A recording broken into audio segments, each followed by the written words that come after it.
Hey, welcome to everybody. Happy convocation to you.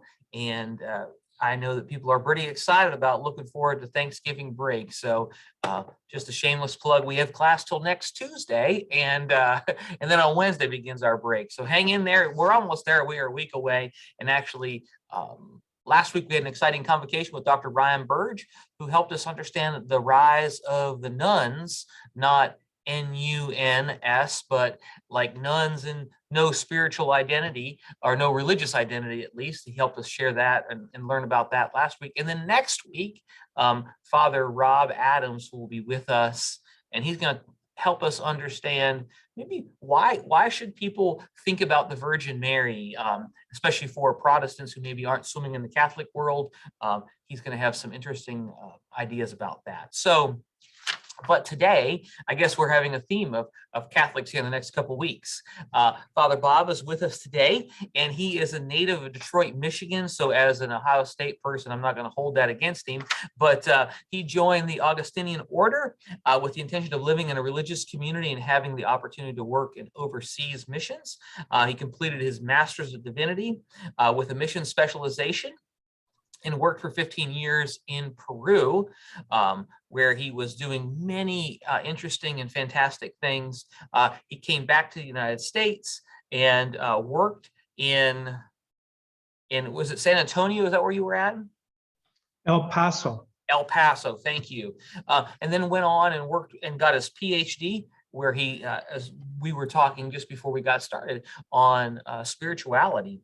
And now, after his PhD and all of that, he went on and worked with the UN, was appointed to the UN, and he's now in Berea, Kentucky, working with the diocese, focused on the promotion of the environment, the UN sustainability goals. And he and I met just hanging out at the Overlook. One of the sisters in Floyd County called me and said, come meet me. I have a guy that you might like. And over the great Wendy's iced tea, I met Father Bob and said, this is a guy that I want to hang out with more. So without further ado, brother, the floor is yours today. Okay, thank you. And welcome everyone. It's really great to be here. And it's also great to be in Kentucky. I see somebody, Cody Kaiser from Berea College. I guess we're neighbors, and I really feel at home here. Everyone has made me feel welcome, and it's good to be here. And I want to thank Rob for this opportunity to share some things with you on what I've been working on for the past several years. And as he mentioned, I was at the United Nations, and you might ask yourself, well, what's a priest doing at the United Nations? Well, actually, one of the largest blocks not blocks, but groups of people at the United Nations that are doing advocacy are religious groups. And on the Catholic side, we have about 60 groups, and we do advocacy and representation of our different communities. And I represent the Augustinian community.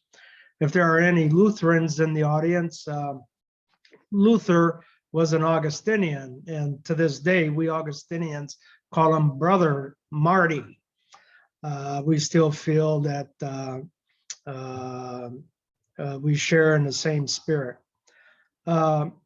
So, you know, the topic, you know, when Rob and I were talking, we were trying to figure out a title, and we came up with climate change, insights from Pope Francis and the United Nations. After I looked at this, I thought, you know, this could be a seminar course in one sense, you know, and with about 25 minutes, I'm going to have to hustle through and at least hit on some of the key points that I would like to leave with you. As you know, over the past 2 weeks, we had the UN conference called COP26 in Glasgow to talk about the about climate change and bringing countries together to make promises to cut back on fossil fuel emissions. So I'd like to put things in that context. We know what climate change is. I'm presuming that we know that it is a fact. It is human induced, and it's caused by fossil fuel burnings, right? So I'm presuming that there's no need to prove that. What I would like to focus on is, what do we do with the climate change? What should be our position in looking forward into the future? So we see its effects of climate change. We see that there's a loss of biodiversity, of which I think Appalachia, since I've been here, I think should really be in the forefront of the discussions on climate change.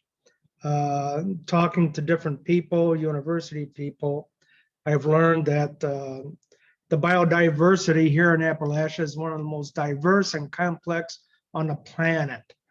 The mountains here are over 400 million years old, almost a half a billion.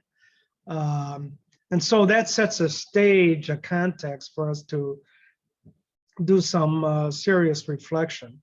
But the effects of climate change, just to mention a few, is acidification of the oceans, which have a huge impact on the bleaching of the coral reefs. And this is the beginning of the food chain.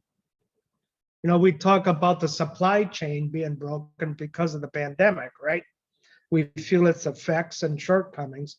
Well, imagine applying the same idea to biology, to the food chain. What will happen if we no longer have fish in the oceans? Because there's too much acid in the oceans. It's something to think about. Other effects are deadly heat waves, rising sea levels, drought. I myself felt the first effects of climate change with the El Nino current when I was in Peru. That was the first time the term El Nino hit the airwaves, and the devastation was global, even though Peru was the bullseye of the El Nino warming of the waters. But just to give you an example, we had rain every day for over a year.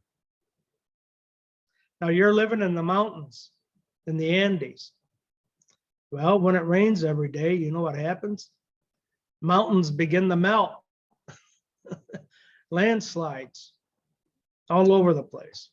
There was one day that I celebrated funerals. I can't remember how many funerals on top of roofs of houses where families were buried in the mudslide in their own homes.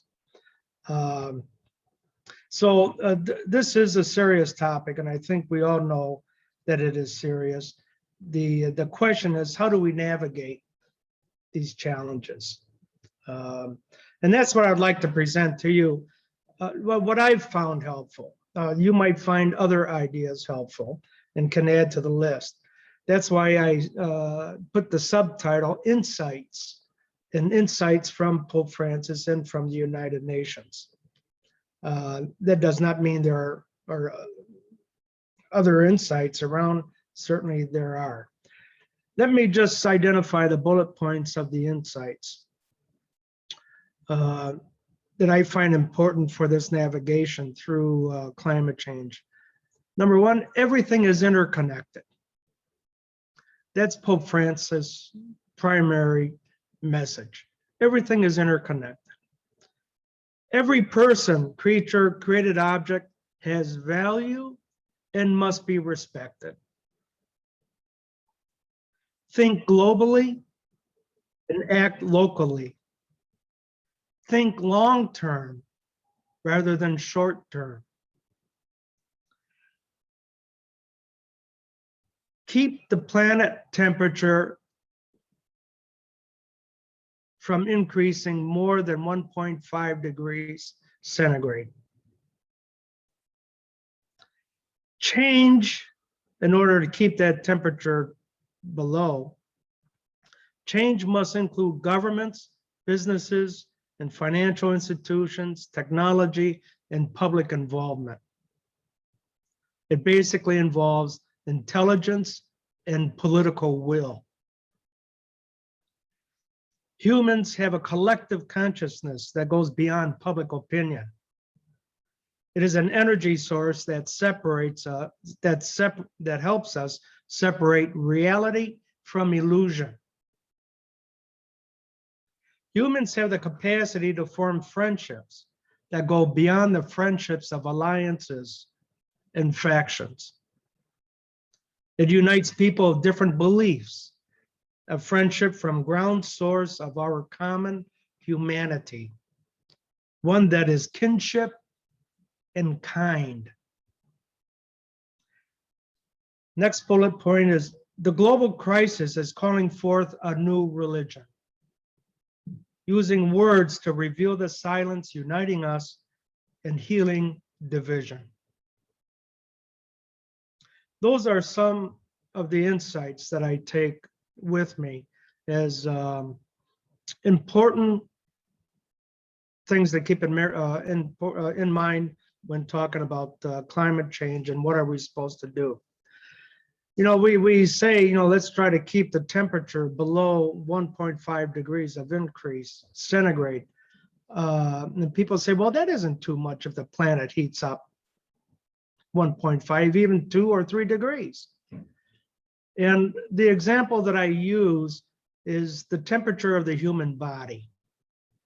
The planet is like the body. Normal body temperature is what, 97 to 99 degrees Fahrenheit? But if we were to increase the 99 degrees, 1.4 degrees to 100.4, that is what we call a fever. If it gets up to 103 degrees Fahrenheit, then we have something really serious. That's how I compare the planetary temperature is similar to the human body. So what happened at Glasgow? You know, one of the things, you know, the Glasgow meeting is a conference of the United Nations. And there are a lot of misinterpretations on what the UN is all about.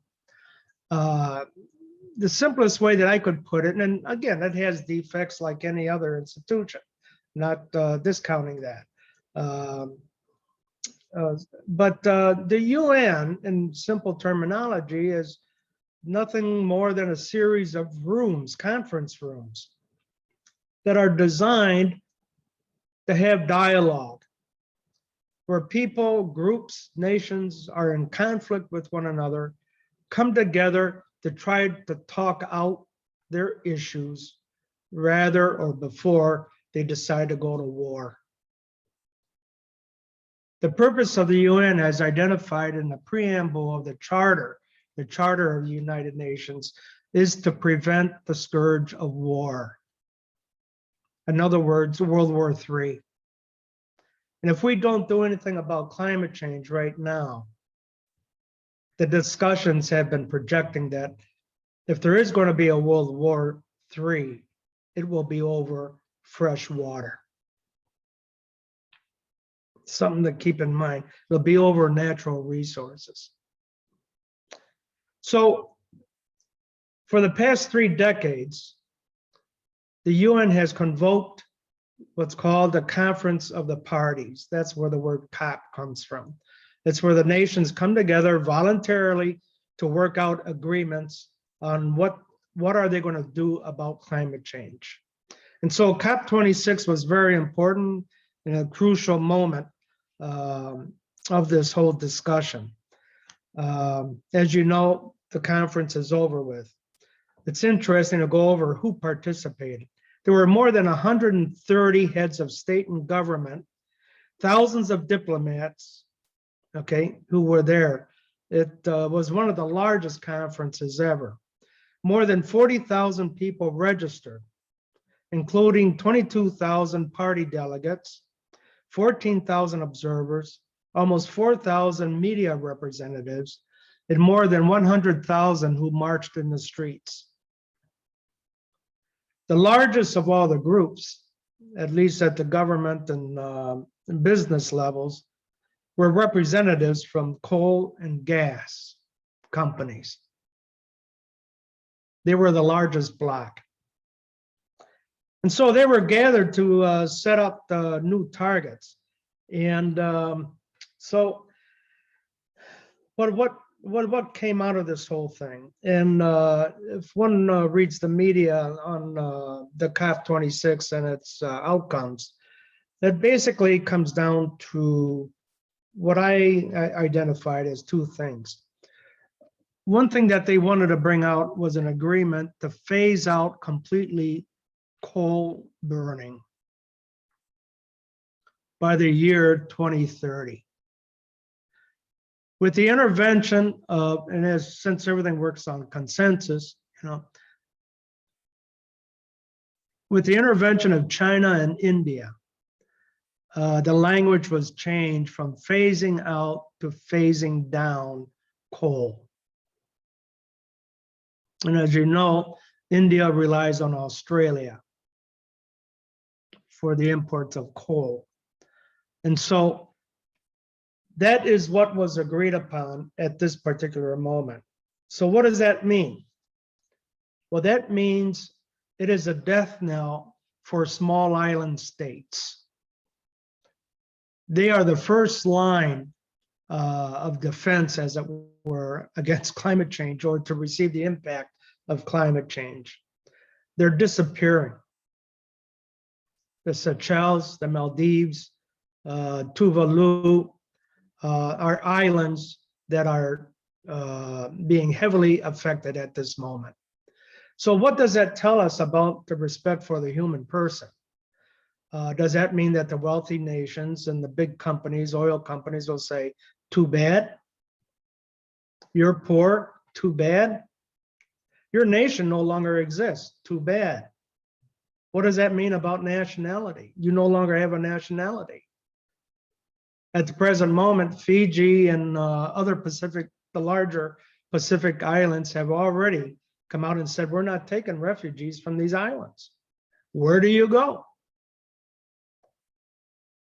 Many of the refugees have gone to Australia only to be put on an island in a prison.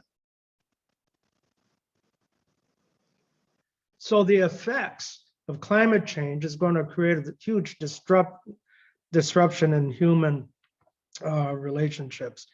The climate discussions, aimed at the year 2050 as a target year to really make choices.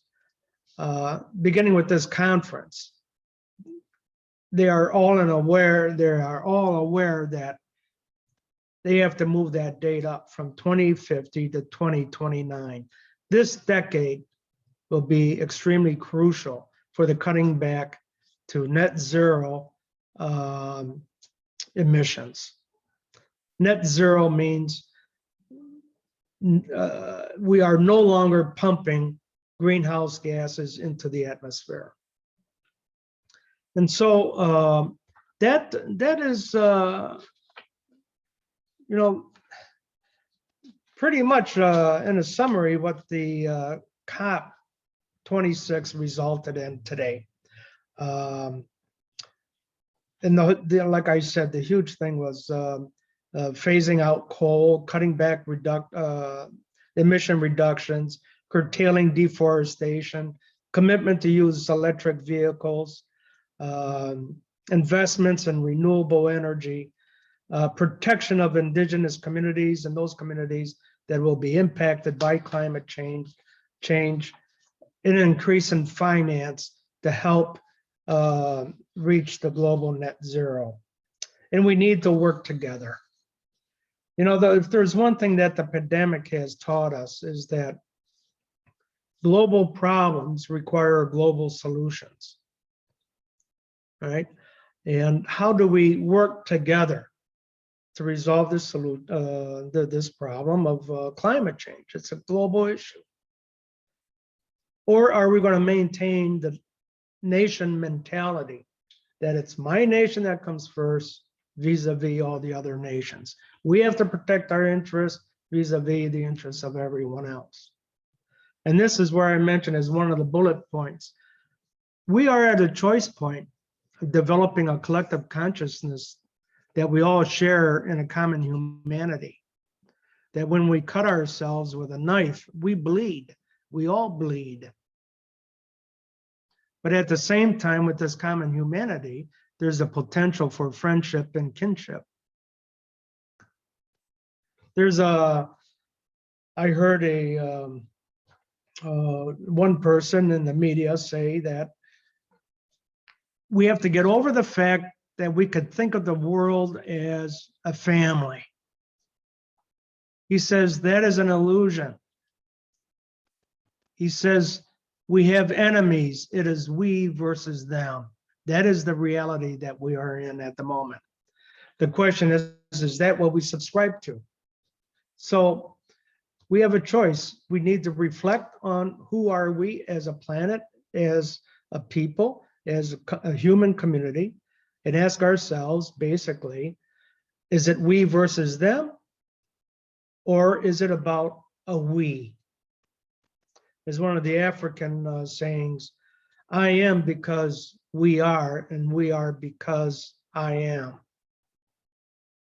And so to be a little more concrete, what is it that the UN has presented as a way through this whole thing?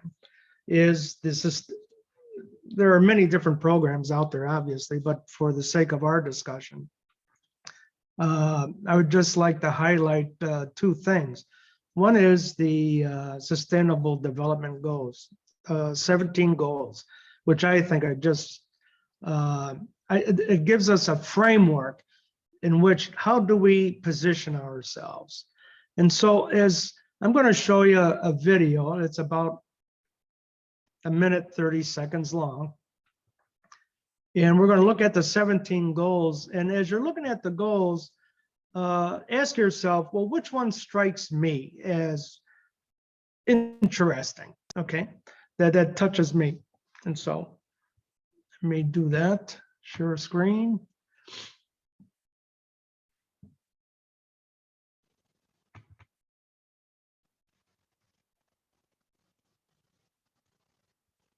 Okay, why didn't it take that? Let me see. There's always an issue here.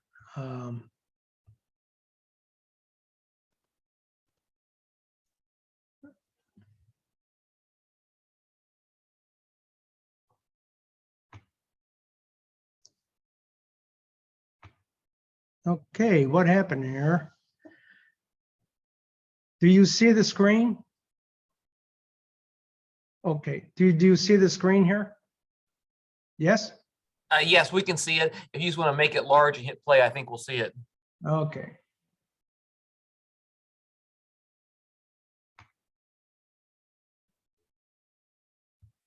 You could see it, right? Yes. Okay, good.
And so we have the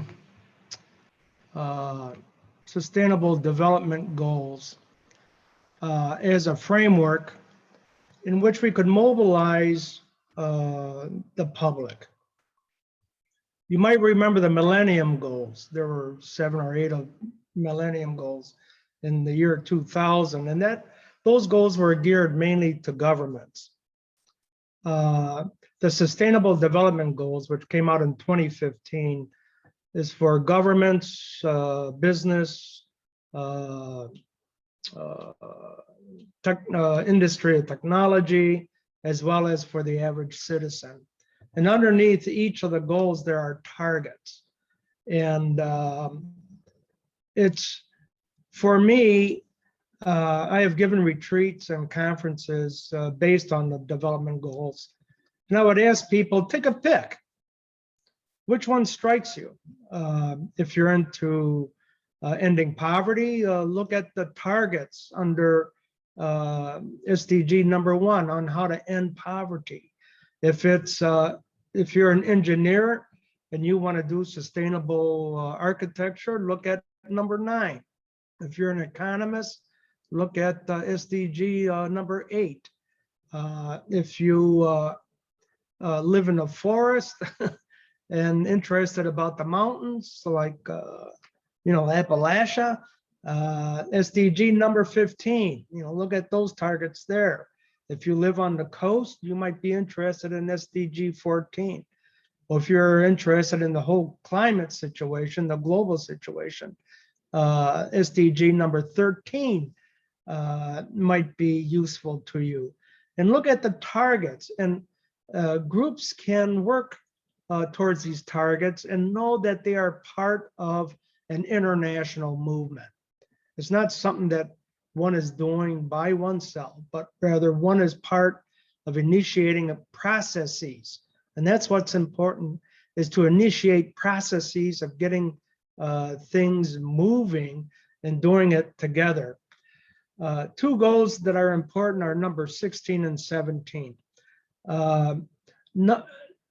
The goals 1 to 15 cannot happen unless there are strong institutional support. Institutions, academic, government, whatever, that are based on justice, are very important to sustain this work here. Number 17, basically what it calls for is collaboration. We need to begin to create a network of sorts with all the different institutional entities to make this happen. Is this a perfect design? No, okay. But it's something to work with. It's the best that we have right now.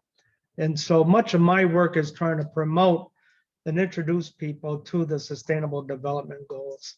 All you have to do is type in your Google browser, Sustainable Development Goals, or UN.org, and you'll find tons of information, as well as YouTube videos explaining these goals. This is something I think can be very useful to an academic institution to at least bring this to the awareness. My question is, how can this be applied in the region of Appalachia? You have mountains, you have a river, and there's all sorts of things, economic challenges.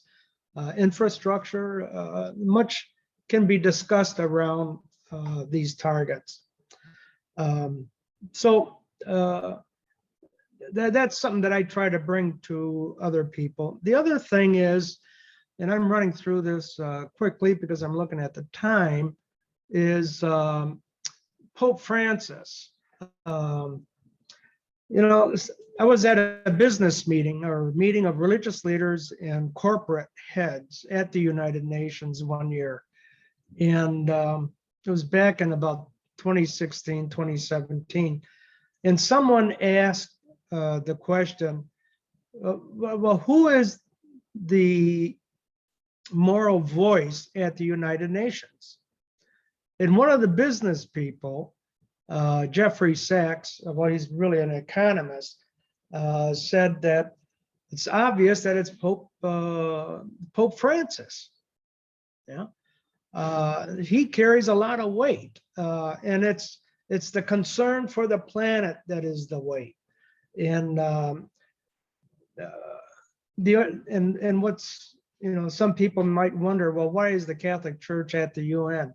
Well, the Catholic Church is not at the UN. What's at the UN is the representatives of the Vatican state. As you know, the Vatican is a country in itself. It's a real itty bitty country, but it's there with observer status. All right. And it participates in giving its opinion on different things. So Pope Francis, the year 2015 was a milestone of a year. Three things happened. In July, Pope Francis encyclical, a major letter called Laudato Si, on care for our common home. Laudato Si is,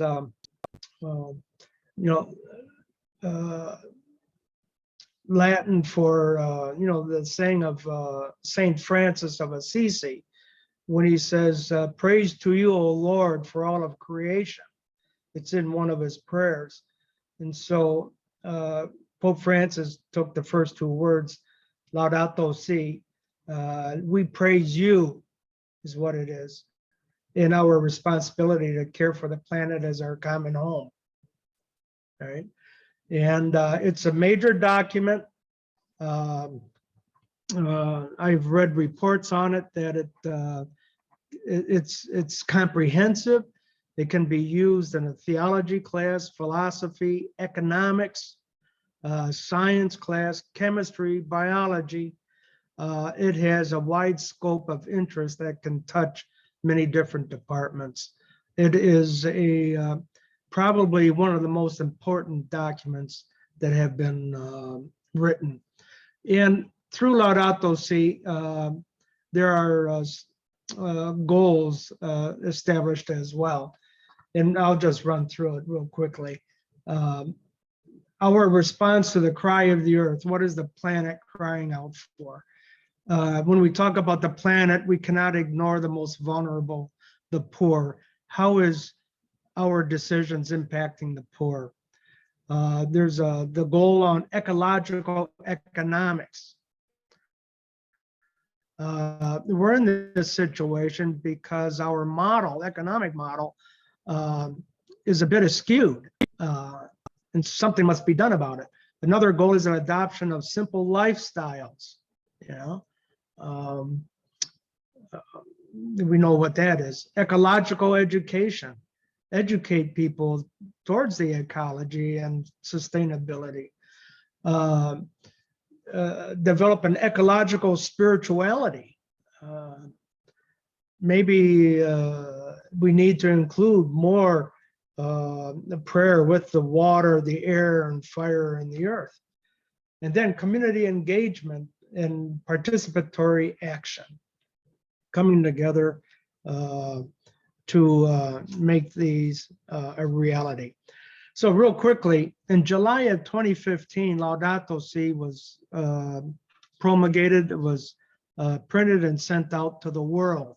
It's not just for Catholics, it's for the world. In September, the SDGs were approved at the UN. And in December was the Paris Agreement, which was COP21. and they're all interlinked.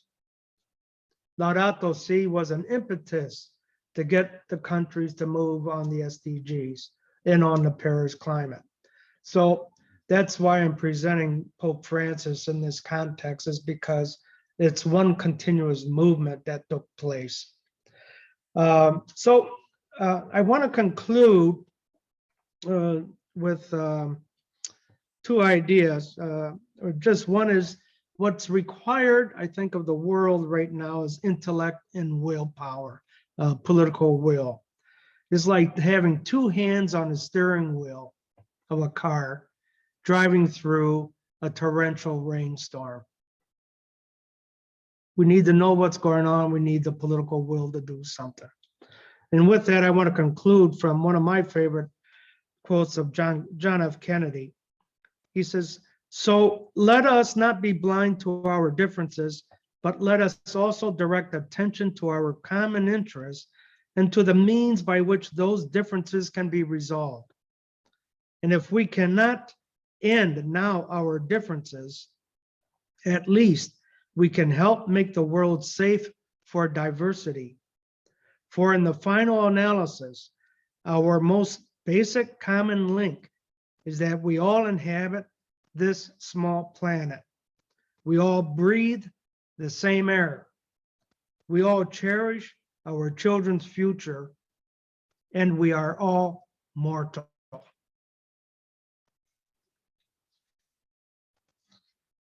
Thank you. So I think we have a few minutes for any questions. If anyone has any questions on this. This is really helpful. I really appreciate your kind of overview, giving us a really big picture. So I wonder now, are there questions? I know that Dean Dugan had offered, she had to leave it at 11:30, but she had offered just an insight when you were talking about climate change and how the president of Maldives had even had a cabinet meeting underwater to show what was happening to island nations at one point. Are there any questions that people have for our speaker today?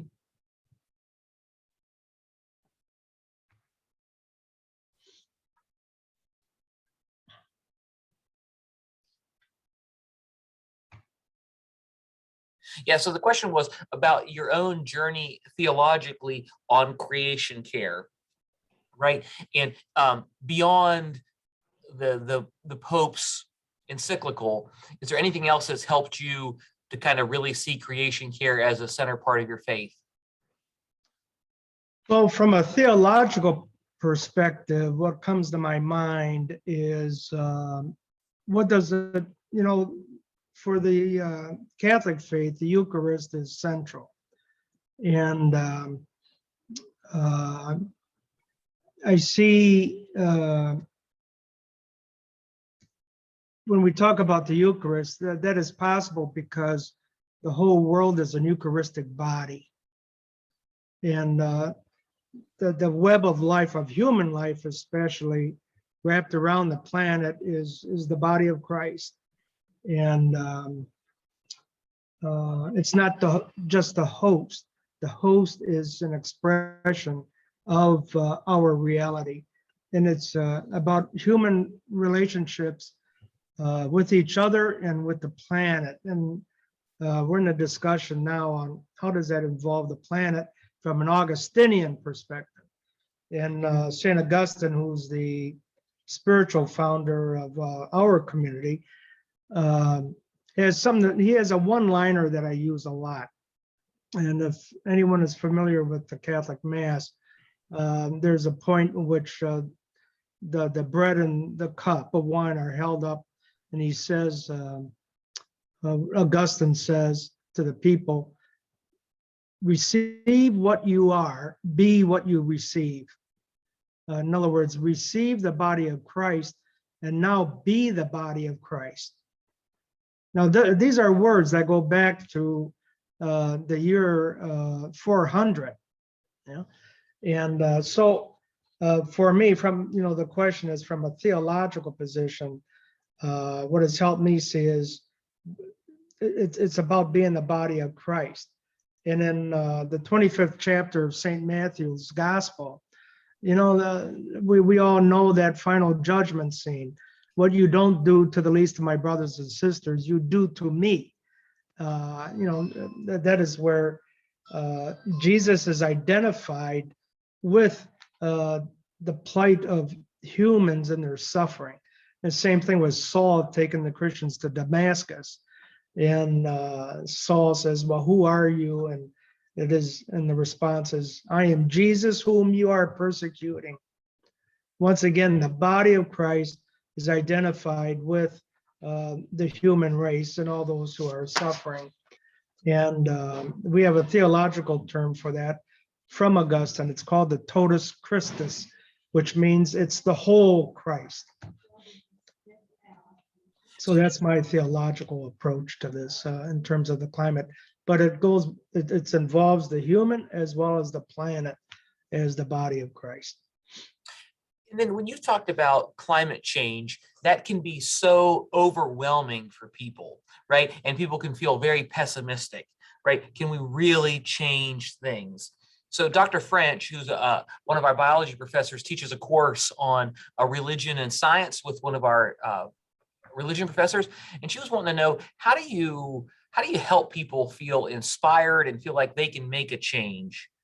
Yeah, that's a good question too. And what we're talking about is, how do we be activists with a sense of hope? And it raises the question, what do we mean by hope? And as opposed to despair, because we could easily fall into despair and say nothing's going to happen, and that's a choice. When it comes to hope, the way I understand it is, I take the definition from the political philosopher Václav Havel from the Czech Republic, and he says hope is about making the right decision at the right time. It's about decision making. We're in the mess that we're in. If we understand how do we get into this mess, then maybe we could find a way out. And what it is, it's hope is making the right decisions, making the right choices. If we don't make the right choices, and if we don't do the hard work of gathering the evidence, of observing what is around us, of asking serious questions, asking all the questions, being aware of my biases and my prejudices, how they might intersect with the decision-making processes, as well as gathering evidence, right? And then what values dictate my decision-making? Do I really believe in the good, or do I believe more in profit-making? See? And so hope, I think what's important is if we understand how do we come to know something. I'm putting on my philosopher's hat. If we know how do we come to know something, and how do we get the insights and make the necessary choices, then we have a chance of a better future. But hope that things are just simply going to get better because they have to, is quite sentimental, and it doesn't contribute to anything. And so what I would encourage students is, again, to ask themselves, what choices do you make? I presented the Laudato Si goals and the SDGs from the UN, right? We could ignore those completely and say, well, I can't do anything about it, so I'm just going to forget about it. Or I might latch on to one SDG. It might be clean water, it might be clean drinking water for a town, and focus on that. If I do that and make that choice and commit myself, then there's hope. Hope is in terms of choices and the decisions we make, the right ones at the right time. I think that's really helpful to frame, especially around if we think that climate change is a human caused problem, right? When we have responsibility in creating the problem, we also have capacity to bring about healing, right? I think that's very helpful. So to find a goal, latch onto it, and really focus in. This has been really helpful, very insightful today. We thank you for your life of service and to help us see a little bit. Just a shameless plug about the Pope's encyclical. That's an absolute document you can find online for free if you just Google it. And there's a ton of stuff out there on YouTube where people are talking about it. And as our speaker has said today, a lot of people have written curriculum, devotionals about it. And it's a very, if you think about a Pope's encyclical, that may sound very heady, especially if you're not a Catholic or not a theologian. But I found it when I read it to be a very beautifully written, but very a document that was capable to be engaged with at whatever level you're at, right? So I would encourage you to dive into that. So again, brother, thanks so much for your time. We really appreciate it very much. Okay, thank you. And thank you for taking this time this morning to be here. Really appreciate it. Thank All you. right.